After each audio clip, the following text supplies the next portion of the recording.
নাথুলা পাছৰ এইটো ভিডিঅ' বনোৱাৰ আঁৰত কিমান বেছি কষ্ট লুকাইছে সেইটো মাত্ৰ মই জানো। এইটো হ'ল মোৰ ছিকিম যাত্ৰাৰ 4 নম্বৰটো এপিছড আৰু শেষৰটো এপিছড। ইয়াৰ আগৰটো ভিডিঅ'ত তোমালোকে দেখিলে যে ধাৰাসাৰ বৰষুণ আৰু লেণ্ডশ্লাইডৰ পৰা বাচিবৰ কাৰণে আমি এটা আৰ্মি কেম্পত সোমাইহে বাচিলো। ধাৰাসাৰ বৰষুণ আৰু টেম্পাৰেচাৰ 0 আছিল কাৰণে আমাৰ দেহৰ লগতে কাপোৰৰ অৱস্থা একেবাৰে ভাল নাছিল আৰু সেইকাৰণে আৰ্মি কেম্পত আহি আধা ঘণ্টামান ৰৈ দিয়াৰ পাছত দেহৰ অৱস্থা অলপমান ভাল হ'ল। কিন্তু এতিয়াও ইয়াৰ পৰা নাথুলা পাছৰ কাৰণে 10 কিলোমিটাৰ আছিলে।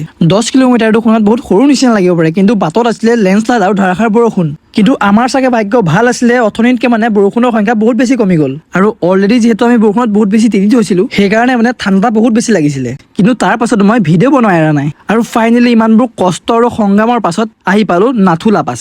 আৰু নাথুলা পাছ কি যিসকলে নাজানা মই কৈ দিছো, নাথুলা পাছ হ'ল আমাৰ ভাৰত আৰু চাইনাৰ বৰ্ডাৰ, য'ৰ পৰা আমি যদি ৱেডাৰ ক্লিয়াৰ থাকে চাইনাৰ আৰ্মিসকলকো বহুত বেছি ভালকে দেখিবলৈ পাওঁ। আৰু মই যোৱা দিনা যিহেতু বহুত বেছি বৰষুণ আৰু লেণ্ডশ্লাইড হৈ আছিলে সেইকাৰণে ৱেডাৰটো বহুত বেছি ক্লিয়াৰ নাছিলে, তো সেইকাৰণে আমি চাইনাৰ ফ্লেগ আৰু চাইনাৰ ঘৰবোৰ চাই গুচি আহিব লগা হ'ল। কিন্তু জীৱনত সঁচাকৈ এটা বহুত ডাঙৰ সপোন পূৰ হ'ল।